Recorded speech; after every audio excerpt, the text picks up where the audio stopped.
The storming of the Dragon Pit was a catastrophic event that took place during the Dance of the Dragons, a bloody civil war that pitted Targaryen against Targaryen. It heralded a turning point that began the downfall of Queen Rhaenyra. The storming was ignited by an eruption of chaos and violence all throughout King's Landing that culminated in the destruction of the Dragon Pit and the loss of several dragons. Whether voicing support for the Blacks or the Greens, all may agree that the dying of the dragons was a tragedy. If you like these videos, consider subscribing for more content and hit that like button. But for now, let us commence. Following a life filled with loss and tragedy, poor Queen Helaena Targaryen flung herself from a balcony to be impaled upon the iron spikes that lined the moat of Maegor's Holdfast. If things had already been simmering in King's Landing, it was Helena's death that brought them to a boiling point. The citizens of King's Landing demanded justice for the former queen and her murdered children. The inflammatory preachings of the shepherd, a crazed zealot with one hand, only added fuel to the flame. He convinced the mobs that the dragons were a menace that needed to be eradicated. On the first night of the riots, mobs plundered and killed indiscriminately, even dismantling the river gate and slaughtering Sir Luther Largent and his 500 gold cloaks in Cobbler's Square. Though the killing of Largent and his men may have been instigated by his warhorse trampling to death a little girl. By dawn, the mob had dispersed, but they returned the following night in even greater numbers.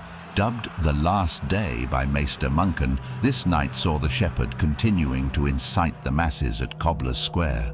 He proclaimed that the only way to save the city from destruction was to kill the dragons housed in the Dragon Pit atop the hill of Rhaenys. From the roof of Maegor's Holdfast, Queen Rhaenyra and her sons Joffrey and Aegon witnessed the chaos unfold. The Black Queen sent riders to reinforce the various gate commanders, yet they never learned if these riders had indeed reached their destination. What they did know was that they failed to bring to heel the enormous crowds rising up against the crown. Instead of Rhaenyra, it appeared to be confusion and fear that reigned the streets of King's Landing now. In a desperate bid to save his dragon Tyraxes, Joffrey defied his mother, slipped away, and mounted her dragon Syrax. The pair took wing and flew out over the city. However, the giant beast refused his unknown rider, twisting and fighting to be free of the boy. Sadly, Joffrey plunged to his death over Flea Bottom, having failed to gain control over his mother's mount. In a gruesome turn of events, the furious mob tore the boy's body to pieces.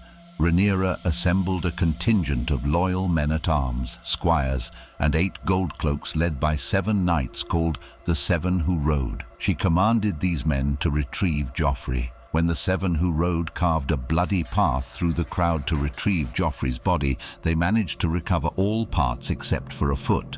While the City Watch attempted to defend the Dragon Pit, they were vastly outnumbered by the raging mob. Less than 50 dragon keepers stood guard in the pit that night.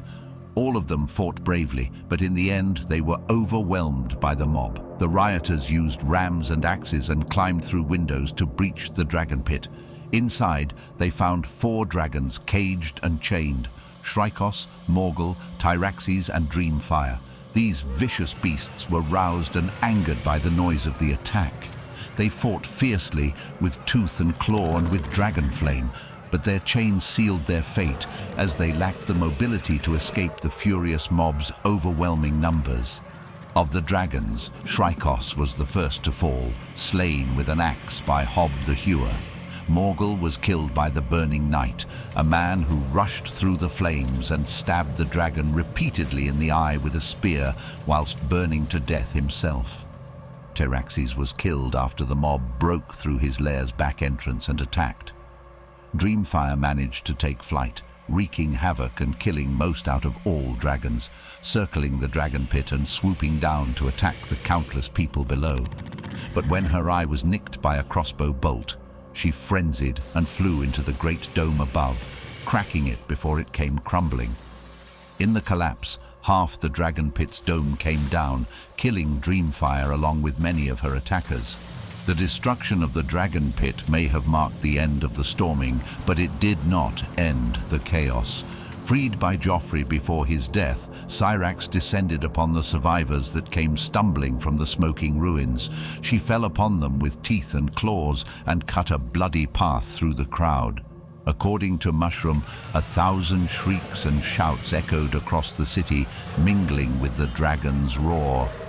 The hill of Rhaenys was ablaze and looked as though it wore a crown of yellow fire.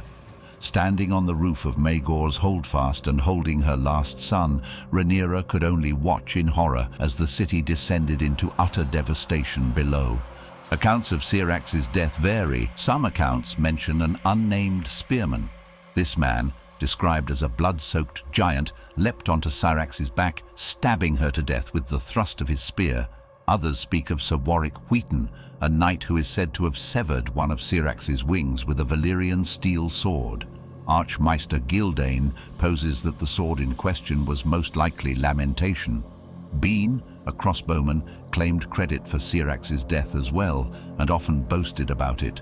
That is, until one of Rhaenyra's supporters grew weary of his tales and cut out his tongue.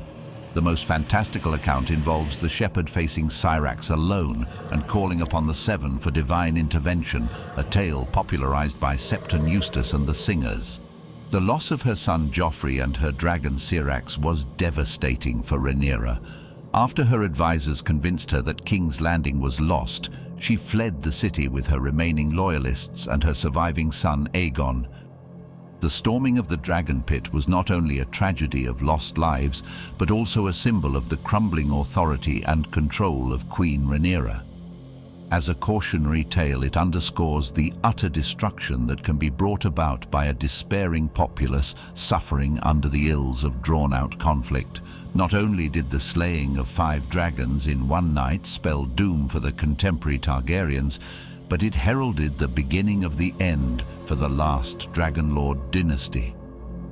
Some say it was Robert's rebellion that brought down the House of Targaryen, but in truth, no one brought the house quite as much damage as did its members themselves. If you've made it this far, perhaps you'll be interested to know you can support our channel through Patreon, where you'll find exclusive videos and royalty-free artwork. Currently, our video on the Golden Empire of Yi Ti is live.